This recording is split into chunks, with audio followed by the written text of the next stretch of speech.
My gang, welcome to Hood. हेर्नुस् guys आज चाहिँ हाम्रो मम्मीले यहाँ झाडु खाल्दै हुनुहुन्छ। उहाँ चाहिँ हाम्रो दिदी, उहाँले चाहिँ अहिलेसम्म फोटो खिच्दै हुनुहुन्थ्यो।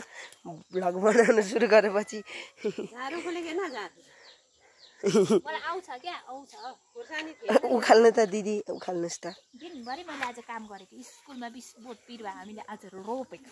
मैले भ्लग देख्दै देखेँ दिदी तपाईको। हो हजुर खाल्डो पार्दै मैले लाइक पनि गर्दैछु दिदी। तिम्रो भिडियो चाहिँ धेरै नटल्काउ है त। हुन्छ दिदी। अनि गाई चाहिँ यो हाम्रो कोको, यो हाम्रो पहिलादेखि पालेको कुकुर, यो चाहिँ लुसी। यो दुईजना खालि हँसाउने काम मात्र गर्छन्। गाई चाहिँ हेर्नु है हेर्नु है हाम्रो परिवार हाम्रो यो चाहिँ फुल परिवार हो। यो दुईजनाले चाहिँ हाम्रो मेन हँसाउने सदस्यहरू हो हाम्रो परिवारको। म त्यस्तो खालको काम गर्ने मान्छे होइन। गाई आजको लागि यति।